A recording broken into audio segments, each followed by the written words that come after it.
Welcome to the yet another session on the subject computer networks. The topic of today's discussion is World Wide Web, that is WWW. तो आज के topic में हम discuss करेंगे the introduction to World Wide Web, then the architecture of the World Wide Web, then we will discuss the concept of client and server in World Wide Web. Then we will discuss the concept of web page and website. Then we will discuss the various categories of the web document that are static web documents, HTML. उसमें discuss करेंगे dynamic web documents, उसमें हम discuss करेंगे CGI, and we will also discuss the active web documents. उसके बाद discuss करेंगे URL, then HTTP, HTTPS, और उसके बाद briefly discuss करेंगे the concept of proxy server and the concept of cookies. So let's start the discussion with the introduction to the World Wide Web. Now, the WWW is an architectural framework for accessing linked documents called web pages. Now, these web pages can spread over thousands of computers all over the world. So basically, जो आपका World Wide Web है, that is an architectural framework. और framework किस चीज के लिए है? To access the linked documents. अब जो कंप्यूटर्स पे डॉक्यूमेंट्स होते हैं वो ऑब्वियसली इलेक्ट्रॉनिक फॉर्म में होते हैं, लेकिन वर्ल्ड वाइड वेब जिन डॉक्यूमेंट्स को एक्सेस कर सकता है उनको हम स्पेसिफिकली कहते हैं वेब पेजेस. और ये वेब पेजेस जो हैं वो they can spread over thousands of computers all over the world. Now the collection of web pages is called website, and these web pages are written in hypertext markup language.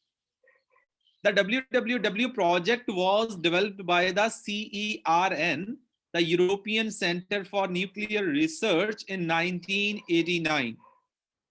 Now, it is a unique combination of flexibility, portability, and user-friendly features that distinguish it from other services provided by the internet. तो world wide web ने actually जो internet की आज आप popularity देख रहे हो, इतनी पॉपुलैरिटी जो है इसकी, the main contributor is world wide web. Now talking about the architecture of the world wide web, तो दो तरह की हमारे पास मशीन्स होती हैं, एक होता है क्लाइंट और दूसरा होता है server. The client will request the services from the server. Now the client will always make the request and the server will respond with the resource whatever the client will request. तो architecture में main दो components हैं, client और server. Server जो है उसको हम exactly कहते हैं web server. Web server is a machine that basically hosts the websites. Now, what is website? The collection of web pages is called website. So, server hosts the website. The client will request for the resources, and the server will reply with the web page or the requested resource. तो आप देख सकते हो जो communication हो रही है उसके लिए हम रिक्वेस्ट रिप्लाई प्रोटोकॉल यूज कर रहे हैं. क्लाइंट रिक्वेस्ट करता है, सारी सर्विसेज जो है वेब सर्विसेज हैं that are available on the server. In this case we have marked it as a site A. तो हमारे पास दो सर्वर्स हैं. The client will request for the resources for the web pages and the server will reply with the web page with the content of web page. और अब जो भी ये क्लाइंट है, basically it makes all the request by using a special piece of software that is called browser. तो world wide web को access करने के लिए आपके पास एक स्पेशल पीस ऑफ सॉफ्टवेयर चाहिए. उस स्पेशल पीस ऑफ सॉफ्टवेयर को हम कहते हैं ब्राउजर. तो वर्ल्ड वाइड वेब हो गया कि एक आर्किटेक्चरल फ्रेमवर्क है जो आपको अलाउ करता है to access the linked pages, a linked document, electronic document. and those documents are written in HTML. The client or the browser basically request for the web pages to a web server, और server जो भी request resource होता है client को वो उसके साथ reply करता है. तो इस सारे कॉन्सेप्ट में दो तीन चीजें इंपॉर्टेंट हैं. क्लाइंट सर्वर आई होप आपको क्लियर हो गया. HTML, that is the language that is used for the web pages. उसके बाद हमारे पास कॉन्सेप्ट आता है hypertext. Hypertext is the text that refers to the other text. उसके अलावा हमारे पास आता है एक कॉन्सेप्ट hyperlink का. No, hyperlink can be a string, a image, a video, audio, कुछ भी हो सकता है that basically links your document with another document. And the third concept we are using extensively is called hypermedia. तो hypermedia में basically जो linking होती है वो सिर्फ किस चीज की होती है, वो ऑडियो, वीडियो और इमेजेस वगैरह, इसकी जो लिंकिंग होती है उसको हम बोल देते हैं हाइपरमीडिया. नाम से क्लियर है, hypermedia. So basically that is used to link the audio, video, images or graphics, we can say. So in architecture we have two main components: client, server. All the web pages are available on the server. The client will request for the web page, the server will reply with the web page. और जो web pages होंगे they will be written in the HTML, and the web pages may contain hypertext, hyperlink and hypermedia. तो basically hyperlink एक ऐसा link है जो आपको किसी और डॉक्यूमेंट या किसी और सेक्शन के साथ लिंक करता है. हाइपरटेक्स्ट एक ऐसा टेक्स्ट है जो आपको और टेक्स्ट के साथ लिंक करता है. हाइपरमीडिया मींस आपका ऑडियो वीडियो जो अलग किसी और ऑडियो वीडियो के साथ लिंक करता है. तो hyperlink is a broad category, we can say, उसमें सारी चीजें आती हैं ये सारी. बट स्पेसिफिकली जब टेक्स्ट को रेफर करता है तो हम हाइपरटेक्स्ट कहते हैं, और जब मीडिया को रेफर करता है we call it as hypermedia. तो चलिए अब कंपोनेंट में सबसे पहले डिस्कस कर लेते हैं क्लाइंट. तो क्लाइंट के पास क्लाइंट या ब्राउजर दोनों सेम चीजें हैं, क्योंकि वर्ल्ड वाइड वेब पे अगर आप किसी भी रिसोर्स को एक्सेस करना चाहते हो, किसी भी वेब पेज को एक्सेस करना चाहते हो, तो you need to have a special piece of software, and that special piece of software is called browser. तो ब्राउजर या क्लाइंट के पास तीन मेन कंपोनेंट्स होते हैं: the controller, protocols. So these are the protocols. अब प्रोटोकॉल क्या चीज होती है हम उस पे ऑलरेडी डिस्कशन कर चुके हैं, but we haven't discuss the HTTP, FTP, Telnet and SMTP yet. We will be discussing all these protocols. HTTP तो आज ही डिस्कस कर लेंगे, FTP और Telnet कल डिस्कस करेंगे, और ईमेल के कॉन्सेप्ट के साथ हम डिस्कस करेंगे SMTP. और उसके अलावा क्लाइंट या ब्राउजर के पास एक तीसरा कंपोनेंट होता है, that is called the interpreter. तो तीन कंपोनेंट हो गए मेन क्लाइंट के: कंट्रोलर, प्रोटोकॉल एंड इंटरप्रेटर. तो controller will be connected to the keyboard. तो यूजर से सारी इनपुट लेगा, वो स्पेसिफिक प्रोटोकॉल को यूज करेगा वर्ल्ड वाइड वेब के ऊपर to access the different types of resources. अगर आप वेब पे डिफरेंट टाइप्स ऑफ रिसोर्सेज को एक्सेस करना चाहते हो तो उनका प्रोटोकॉल भी अलग अलग होगा. जैसे सपोज कीजिए HTTP आपका डॉक्यूमेंट्स को एक्सेस करने के लिए होगा. If you want to download और अपलोड द फाइल्स, फिर FTP यूज होगा अपलोड और डाउनलोड के लिए. Now if you want to upload और डाउनलोड एनी फाइल तो FTP यूज होगा. रिमोट लॉगिन के लिए आप यूज करोगे टेलनेट को, और SMTP आप यूज करोगे ईमेल को. तो इट मींस कौन सा प्रोटोकॉल यूज होगा, it depends upon the type of the service that client wants to request. तो सबसे पहले controller that connects the keyboard to the protocols, और उसके बाद सर्वर रिप्लाई करेगा. तो रिप्लाई करने के बाद उस कंटेंट को डिस्प्ले करने के लिए हमारे पास होते हैं interpreters that are basically used to convert the high level to the low level. तो उसमें हमारे पास है HTML, जावास्क्रिप्ट और जावा.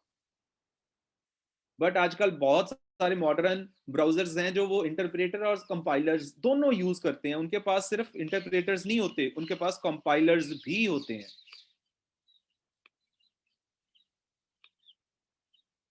तो आई होप आपको क्लाइंट का कॉन्सेप्ट समझ आया। तीन मेन कंपोनेंट्स होते हैं, controller, protocol and interpreter. Controller is basically used to control the instructions from the keyboard. Then the protocols are used for accessing the type of service. And the third is interpreter, that is basically used to convert the high to low and low to high. तो चलिए अब थोड़ी सी बात करते हैं about the web pages and website. So अब world wide web पे जो सारी इंफॉर्मेशन स्टोर है, इलेक्ट्रॉनिक फॉर्म में स्टोर है, and that information is stored in the form of web pages.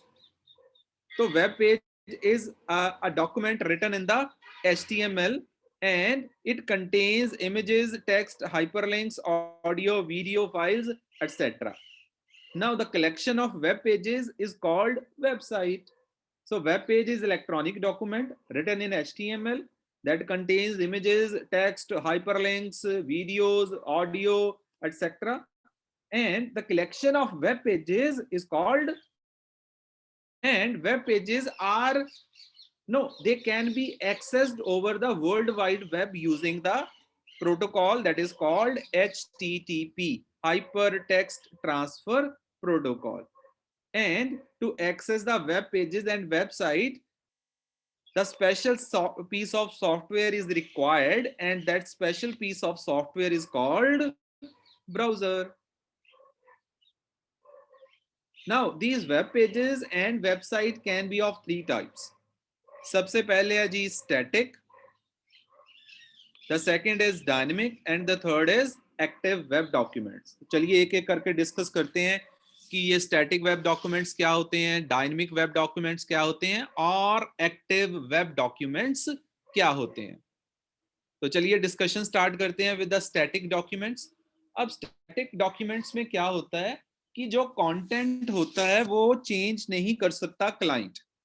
So what will happen, the content will be stored, website will be stored in on the server. तो यहां पे आपके पास होएगी website,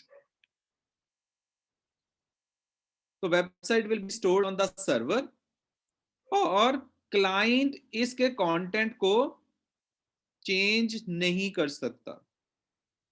तो कोई भी इंफॉर्मेशन स्टोर होगी वहां पे, the client will request for that particular web page, और सर्वर क्या करेगा, उस पूरे वेब पेज को रिटर्न कर देगा टू द क्लाइंट।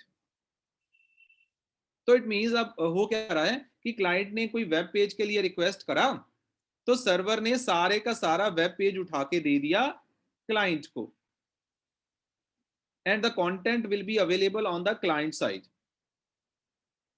तो कंटेंट जो है उसको क्लाइंट अपने हिसाब से चेंज नहीं कर सकता। हाँ, सर्वर पे आप उसके कंटेंट को चेंज कर सकते हो।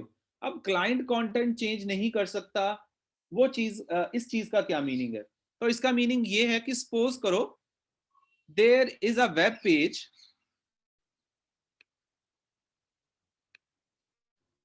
उस वेब पेज में रिकॉर्ड है,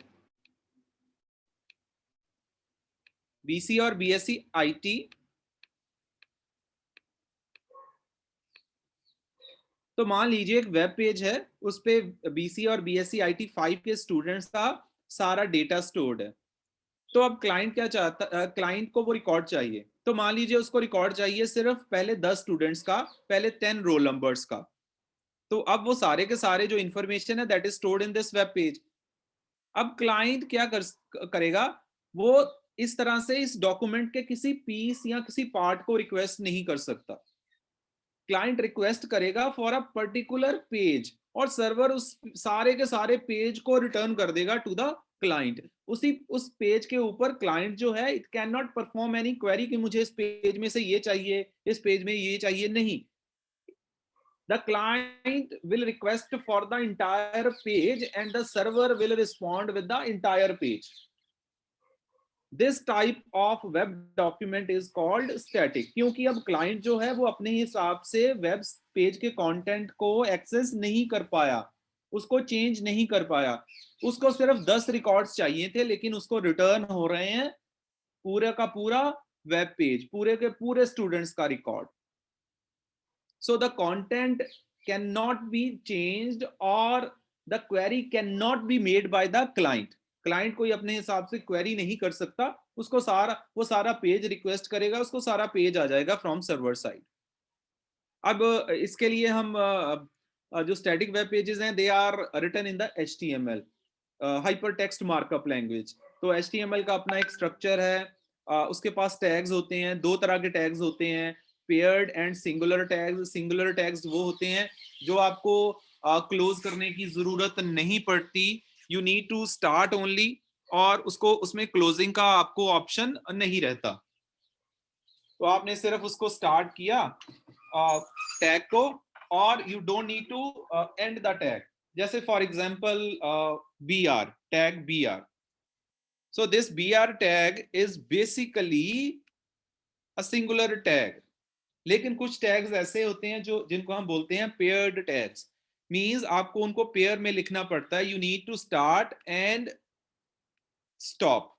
तो जैसे फॉर एग्जांपल HTML. तो HTML में आपका HTML जो होगा, आप देख सकते हो कि एंगल ब्रैकेट्स यूज होती हैं फॉर द टैग्स, और वो स्टार्टिंग और एंडिंग टैग जिसमें दोनों चीजें होती हैं उनको पेयर्ड टैग कहते हैं. और सिंगुलर टैग्स वो होते हैं जिनमें ओपन और क्लोजिंग का कॉन्सेप्ट नहीं होता. बेसिकली ये टैग्स जो होते हैं, दे टेल्स, ये फॉर्मेटिंग के लिए होते हैं कि how to format the inner content. So HTML is a tag that basically marks the starting and ending of the page. Head tag is used to mark the starting and ending the head of the page, मतलब body के ऊपर वाला part. क्योंकि अगर if you will talk about web browser, तो web browser का एक definite structure होता है. सबसे पहले उसके पास होता है एड्रेस बार. तो एड्रेस बार और नीचे होता है उसका बॉडी सारा. तो हेड के अंदर जो भी होगा वो यहाँ पे जा सकता है, it can not be displayed in the body. तो बॉडी में अगर आप कोई भी कंटेंट डिस्प्ले करना चाहते हो, you need to use the body tag. और वेब पेज के टाइटल के लिए basically you uses the title tag. Title कहाँ पे जाएगा? हेड के अंदर जाएगा, क्योंकि the title of the document is basically on the top of the web page. वो उसके हेड पे होता है, बॉडी के अंदर मेन कंटेंट रहता है. Then the heading tags, bold, italic, list, paragraph, break, horizontal line, और इसी तरह से आप you can insert the images also, audio, video, और कुछ एक्सटर्नल डॉक्यूमेंट. उसके लिए आपको SRC यूज करना पड़ता है. SRC stands for the source. उसके बाद आप उसका पाथ दोगे. And you can also include the hyper text, hyper links. तो उसके लिए आपको hyper text reference href use करना पड़ता है tag. That is basically the anchor tag, starts with A. And उसका पाथ देने के लिए, उसकी रेफरेंस देने के लिए you basically uses the href, hyper text reference. Then the second type of the documents are called dynamic web documents. Now the dynamic web documents are totally opposite to the static web documents. अब क्या है? The client can make a specific query on a particular web page, on a particular web resource. तो अब जो content होगा web page का, that can be altered by the client depending upon its requirement. अब वही example फिर से ले लेते हैं. Now let's suppose you want to access the record of 10 students of BC and BSc IT5. एक पेज है जिसमें BC और BSc IT5 के सारे स्टूडेंट्स का रिकॉर्ड है.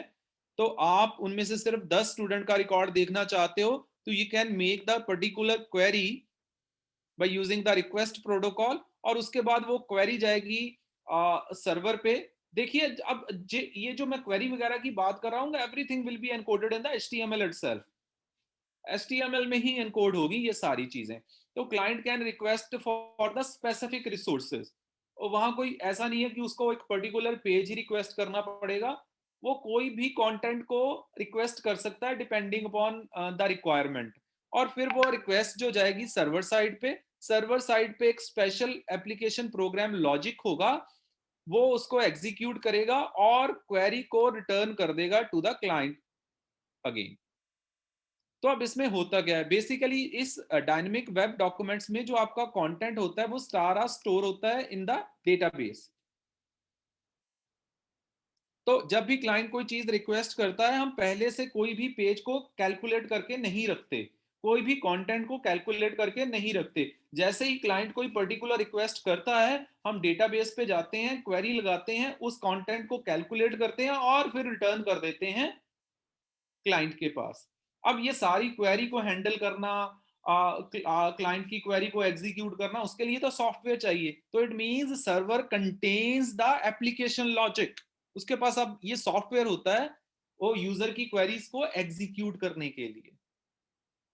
नाउ अब जो डायनेमिक वेब डॉक्यूमेंट्स हैं उसमें हम यूज करते हैं the concept of CGI, that is called common gateway interface. अब कॉमन गेटवे इंटरफेस बहुत ही इंपॉर्टेंट चीज है।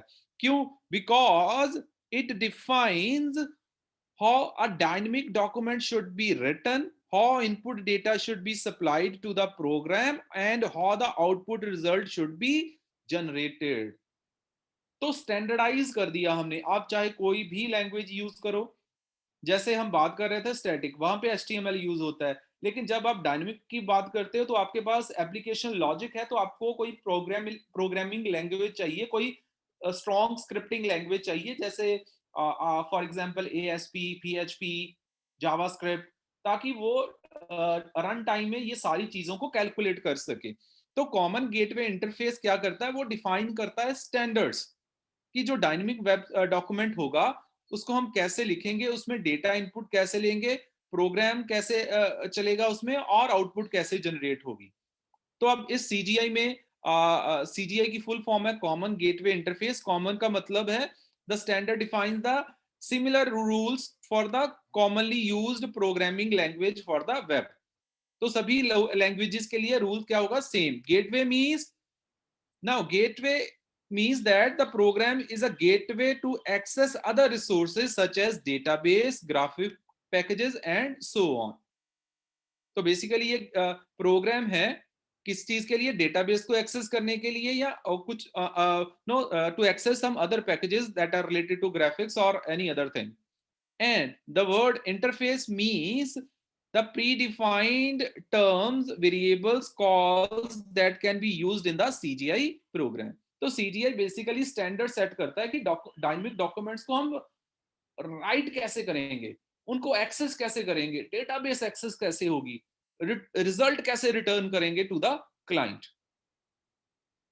Now third type of web documents are called active web documents. अब ये तीसरी कैटेगरी है।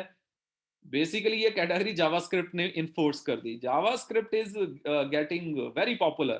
तो जावास्क्रिप्ट की पॉपुलैरिटी का आप अंदाजा इसी चीज से लगा सकते हो कि लास्ट ईयर एक सर्वे हुआ टॉकिंग अबाउट नो कि टेक्निकल सर्वे हुआ about the jobs of the technical person developers. और उनमें से जितने भी वेब डेवलपर थे, मान लीजिए किसी ने कहा कि कोई डेस्कटॉप एप्लीकेशन बनाता है, कोई एंड्रॉयड एप्लीकेशंस बनाता है, कोई वेब डेवलपर है, तो ऐसे सभी ने अपने आंसर किए। और उसके बाद जितने वेब डेवलपर्स निकल के आए उनमें से टोटल में से 70% जो थे वो जावास्क्रिप्ट यूज कर रहे थे। जावास्क्रिप्ट बेसिकली मींस कि एंगुलर भी हो सकता है, नोड भी हो सकता है, उसकी कोई भी फॉर्म हो सकती है। लेकिन जितने लोगों ने कहा कि दे आर वेब डेवलपर्स, उनमें से out of those 70% people were using the 70% developer were using the JavaScript. और ये जावास्क्रिप्ट बहुत ही पॉपुलर हो रही है, बहुत ही स्ट्रांग है, बहुत ही एनरिच है विद फीचर्स। तो अब एक्टिव वेब डॉक्यूमेंट में क्या होता है कि क्लाइंट रिक्वेस्ट करता है फॉर सर्टेन रिसोर्स, और सर्वर क्या करता है, कंटेंट और उसको एग्जीक्यूट करने के लिए प्रोग्राम, दोनों चीजें भेज देता है ऑन द क्लाइंट। तो क्लाइंट ने रिक्वेस्ट की, सर्वर के पास उसकी रिक्वेस्ट के अगेंस्ट कुछ डेटा है और उस डेटा को एग्जीक्यूट करने के लिए प्रोग्राम है। तो सर्वर क्या करेगा, डेटा और प्रोग्राम दोनों चीजें भेज देगा। क्योंकि अब इट मींस वो जो प्रोग्राम भेजेगा, तो इसलिए उसका जो एप्लीकेशन लॉजिक है वो ऐसा होना चाहिए कि क्लाइंट मशीन पे भी एग्जीक्यूट हो सके। तो क्लाइंट साइड होनी चाहिए, इसलिए जावास्क्रिप्ट इसमें वेल सूटेड है। तो बेसिकली ये जो हमने सारी डिस्कस करी है इसमें आप देख सकते हो कि प्रोसेसिंग, अगर हम प्रोसेसिंग की बात करें तो दो तरह की प्रोसेसिंग हो रही है, client side and server side. तो स्टैटिक में प्रोसेसिंग हो रही है ऑन क्लाइंट साइड, लेकिन डायनेमिक वेब डॉक्यूमेंट्स में प्रोसेसिंग हो रही है ऑन सर्वर साइड, और एक्टिव वेब डॉक्यूमेंट्स में फिर से प्रोसेसिंग कहां पे हो रही है, ऑन क्लाइंट साइड। तो नेक्स्ट हमारा जो टॉपिक है that is uniform resource locator. Now URL basically represents a standardized addressing scheme। अब हर रिसोर्स का अपना एक डेफिनेट लोकेशन होती है on the world wide web. तो वर्ल्ड वाइड वेब पे इतने सारे वेब पेजेस हैं, इतनी वेबसाइट्स हैं that are spread over thousand of computers. तो अब जितने भी रिसोर्सेज हैं, चाहे कोई वेब पेज है, चाहे कोई इमेज है, चाहे कोई ऑडियो है, चाहे कोई वीडियो है, इन सभी डॉक्यूमेंट्स का अपना एक डेफिनेट लोकेशन होती है on the web, on the world wide web. अब उस लोकेशन को स्टैंडर्ड तरीके से रिप्रेजेंट करने के लिए, कि उसकी रिप्रेजेंटेशन को स्टैंडर्डाइज करने के लिए जो हम कॉन्सेप्ट यूज करते हैं that is called uniform resource locator और यूआरएल। तो अब इसके स्ट्रक्चर की बात कर लेते हैं। तो इसके चार मेन कंपोनेंट्स होते हैं यूआरएल के। The first component is protocol. अब जैसे मैंने आपसे पहले बात करी थी, तो protocol basically specifies the type of the resource the client want to access. अगर उसने टेक्स्ट करना है तो हाइपर टेक्स्ट होगा। If it wants to upload और डाउनलोड द फाइल वो एफटीपी यूज करेगा। अगर रिमोट लॉगिन करनी है तो टेलनेट यूज करेगा। अगर उसने ईमेल को सेंड और रिसीव करना है तो एसएमटीपी पीओपी यूज करेगा। देन उसके बाद the host. The host is basically the domain name, the address of the server where the resource is located। क्योंकि वर्ल्ड वाइड वेब पे तो thousand of machine, there exist thousand of machine. अब उन machine में से भी किस machine पे है वो कंटेंट जिसको आप एक्सेस करना चाहते हो, तो हर मशीन का अपना एक, उसकी अपनी एक रिकॉग्निशन होती है, आइडेंटिफिकेशन होती है वर्ल्ड वाइड वेब पे, जिसको हम डोमेन नेम को यूज करके रिप्रेजेंट करते हैं, that is basically the host. और उसके बाद किस पोर्ट पे, हर सर्विस के लिए एक स्पेसिफिक पोर्ट होता है। जैसे फॉर एग्जांपल अगर HTTP यूज कर रहे हो तो 80 होगा, HTTPS यूज कर रहे हो तो 43 होगा, इसी तरह से FTP यूज कर रहे हो तो 20 और 21 होगा, SMTP यूज कर रहे हो तो 25 होगा, टेलनेट यूज कर रहे हो तो 23 होगा। और उसके बाद पाथ, उसका एग्जैक्ट पाथ सर्वर पे, उसका एग्जैक्ट पाथ क्या, क्योंकि एक सर्वर पे भी तो मल्टीपल पेजेस हो सकते हैं ना। अब सर्वर पे पहुंच गए, लेकिन उस सर्वर पे जिस डॉक्यूमेंट को एक्सेस करना चाहते हो एग्जैक्टली उसकी लोकेशन क्या है on the server, so that is represented by the path. तो अगर आप कभी ध्यान से देखो ऑन योर एड्रेस बार पे कुछ भी एक पेज ओपन करके एड्रेस बार से जो उसका यूआरएल जो डिस्प्ले होता है उसको कॉपी करो, तो कॉपी करके अपने नोटपैड में या किसी भी नो टेक्स्ट एडिटर में उसको कॉपी पेस्ट करो, तो यू विल फाइंड दैट उसके एड्रेस के चार पार्ट्स होते हैं, protocol, host, then port and then the path. तो अब ये सारी चीजों, अगर आप टेक्स्ट को करना चाहते हो तो उसके लिए हम जो प्रोटोकॉल यूज करते हैं that is called the HTTP। तो इलेक्ट्रॉनिक डॉक्यूमेंट्स को एक्सेस करने के लिए जो प्रोटोकॉल यूज होता है, इलेक्ट्रॉनिक डॉक्यूमेंट्स जब मैं बोलता हूं तो इट मींस ऑडियो, इसमें कुछ भी हो सकता है, it can contain the audio, video, text, graphics, no, and that document is written in the HTML, and if you want to access that document, electronic document, that is called the web page, then you need to use a special protocol that is called hypertext transfer protocol, HTTP। HTTP basically uses the port number 80, तो port number 80 पे use करते हैं। तो we can say, अगर आप world wide web को document को transport करना चाहते हो between the client and the server, तो उस डॉक्यूमेंट को ट्रांसपोर्ट करने के लिए you need to use the hypertext transfer protocol. तो सबसे पहले क्लाइंट ओपन करता है टीसीपी कनेक्शन, रिक्वेस्ट सेंड करता है, सर्वर उसको रिस्पॉन्ड करता है, then the connection is closed by the server. तो अब दो चीजें होगी ना, क्लाइंट रिक्वेस्ट करेगा और सर्वर रिप्लाई करेगा। अब जो क्लाइंट रिक्वेस्ट करता है उसके तीन मेन कंपोनेंट होते हैं, request line, header and body. तो रिक्वेस्ट लाइन में भी तीन चीजें होती हैं, रिक्वेस्ट टाइप, यूआरएल और एचटीटीपी वर्जन।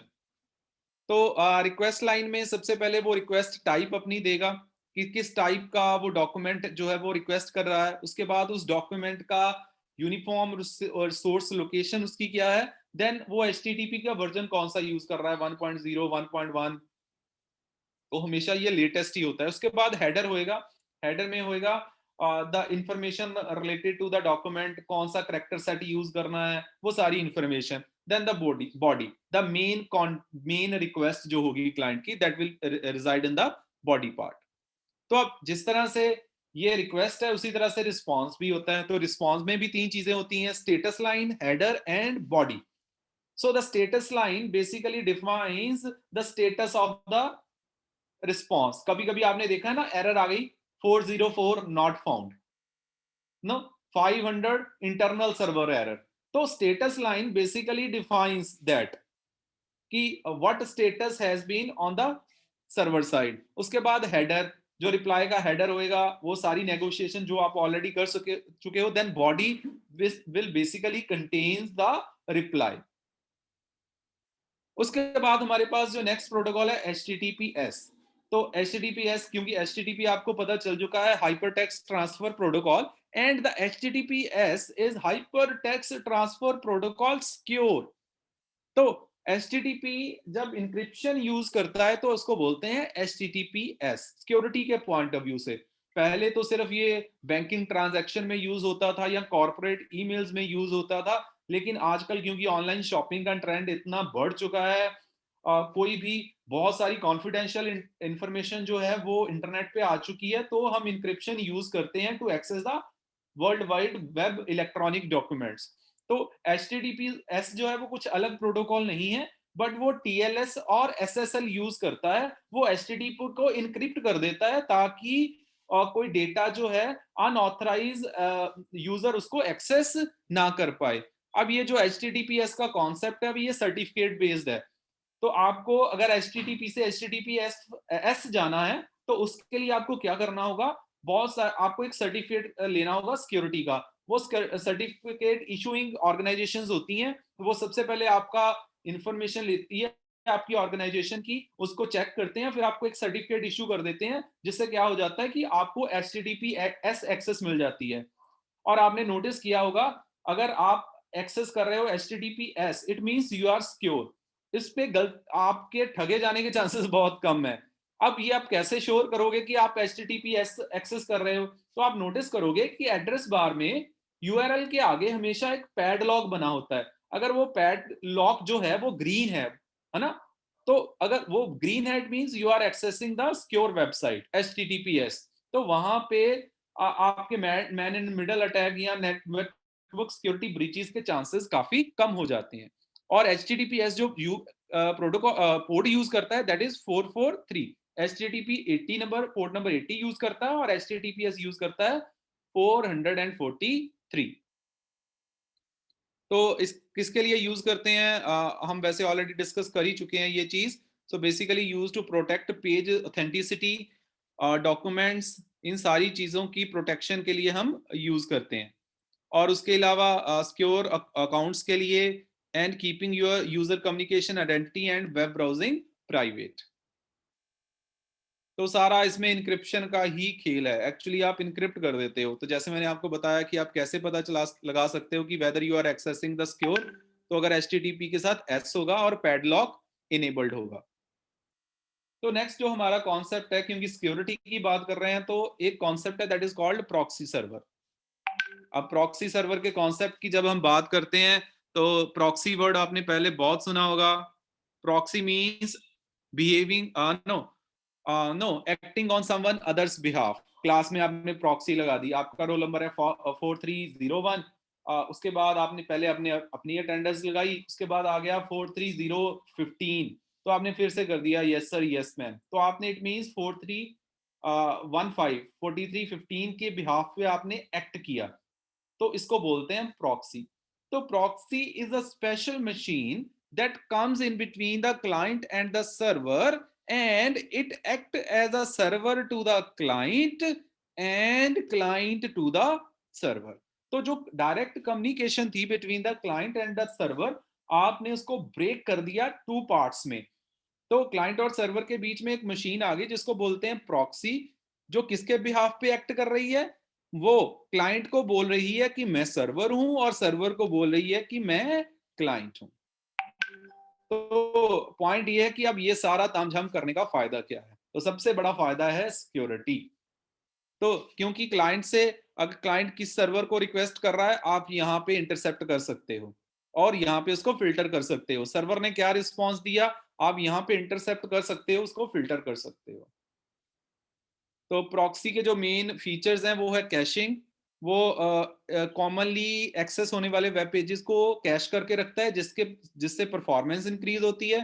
फिल्टरिंग कर सकते हो, यूजर नेम पासवर्ड के थ्रू ऑथेंटिकेशन कर सकते हो, और आप किसी भी इंटरनल रिसोर्स पे एक्सेस को कंट्रोल कर सकते हो फ्रॉम द आउटसाइड वर्ल्ड। तो 3 तरह की प्रॉक्सीज होती हैं: web, reverse and anonymising proxies. Web proxies web performance को इंक्रीज करने के लिए, रिवर्स प्रॉक्सीज एक्सटर्नल नेटवर्क से इंटरनल नेटवर्क में एक्सेस देने के लिए, और anonymising proxies to hide the identity for the security purposes. और उसके बाद है हमारे पास कुकीज। सो द कुकीज का जो कॉन्सेप्ट है, it's just a file, this is not the executable program. अब इसमें होता क्या है, it contains the session ID, path and life time etcetera. तो जो कुकी होती है, एक फाइल होती है या एक स्ट्रिंग होता है, जो क्या कंटेन करके रखती है, सेशन की आईडी को, पाथ को, और उसकी कनेक्शन के लाइफ टाइम को। तो अब होता क्या है कि जैसे ही क्लाइंट कोई चीज रिक्वेस्ट करता है ऑन द सर्वर साइड, तो सर्वर क्या करता है, उसके लिए एक कुकी क्रिएट कर देता है, उसको अपने पास रख लेता है, क्लाइंट के पास भेज देता है। तो नेक्स्ट टाइम क्लाइंट कोई भी रिक्वेस्ट करता है तो वो कुकी की हेल्प से उस क्लाइंट को ट्रैक कर लेता है। तो जैसे सपोज करो आपने फेसबुक पे लॉग इन किया, तो आपने फेसबुक पे लॉग इन किया, आपका सेशन क्रिएट हो गया जैसे ही आपने लॉग इन किया। लेकिन अब आपने दूसरा कोई, आप एक पेज से दूसरे पेज में जाते हो, क्या आपको लॉग इन करना पड़ता है दोबारा? नहीं करना पड़ता। तो इट मींस कोई ना कोई तो ऐसा मैकेनिज्म है ना कि सर्वर जो है वो ट्रैक कर रहा है कि आपने कब लॉग इन किया, आपका क्या यूजर नेम है, आपने किस रिसोर्स को एक्सेस किया। तो उसके लिए वो यूज करता है कुकीज को नॉर्मली। तो कुकीज में वो आपकी सारी इंफॉर्मेशन को स्टोर कर लेगा। नेक्स्ट टाइम जब आप किसी और रिसोर्स के लिए रिक्वेस्ट करोगे तो उसको पता चल जाएगा, हाँ ये वो यूजर है, ये ऑलरेडी लॉग इन कर चुका है, तो मुझे इसको ये ग्रांट एक्सेस, रिसोर्स पे एक्सेस ग्रांट कर देनी है। तो सेशन आई जो कुकी होता है उसका मेन पर्पज यही होता है। नाउ अब कुकीज के फील्ड की बात करें तो उसमें मेनली 5 चीजें होती हैं। सबसे पहले होता है डोमेन, किस डोमेन पे आपने रिक्वेस्ट किया है। द सेकंड इज पाथ, किस लोकेशन को आप कर रहे हो। The third is content. Now content can be anything, content कुछ भी हो सकता है, the information that the server wants to store for the client. Let me show you, yeah. The first one is domain, the path, the resource you are requesting. Content can be any information related to the client that server wants to store. उसके बाद उस cookie का expiry time. तो persistent और non persistent दो तरह की cookies होती हैं। कभी कभी आपने देखा होगा कि कुछ वेबसाइट्स ऐसी होती हैं कि एक बार आपने लॉग इन कर दिया, उसके बाद आप चाहे पेज बंद कर दो, उसके बाद आपने फिर से वो पेज खोला, आप लॉग्ड इन ही होते हो। तो वो कुकी की हेल्प से वो क्या होता है, उसका वो नो, मतलब आपको बार बार यूजर नेम, इट मींस उस कुकी का लाइफ टाइम नहीं होता। और कुछ वेबसाइट्स आपने देखी होंगी कि आपने एक बार लॉग इन कर दिया, उस पेज को अगर आपने बंद कर दिया उसके बाद आपको फिर से लॉग इन करना पड़ता है, क्योंकि उसमें स्पेसिफाई होता है कि उसका टाइम।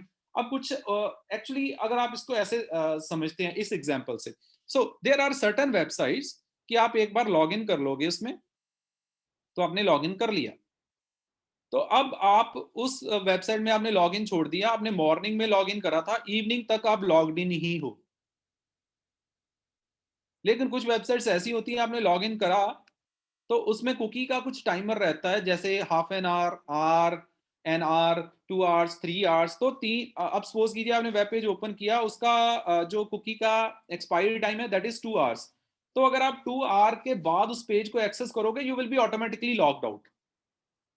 तो ये कैसे होता है? अगर तो कुकी का एक्सपायरी टाइम डिफाइंड है तो उस टाइम के अंदर अंदर वो कुकी अपने आप जो है वो डिलीट हो जाएगी, वो आपकी इनवैलिड हो जाएगी। और कुछ ऐसी कुकीज होती हैं एक बार आपने क्रिएट कर दी, दे विल रिमेन वैलिड, कि जब तक कि आप क्या करते हो, लॉग आउट नहीं करते या उस वेब पेज को या ब्राउजर को बंद नहीं कर देते। बंद करने के बाद आप लॉग इन करोगे, आप वापस उस वेबसाइट को खोलोगे, तो you will find that cookie outdated हो चुकी होती है, एक्सपायर हो चुकी है, then you need to log in again.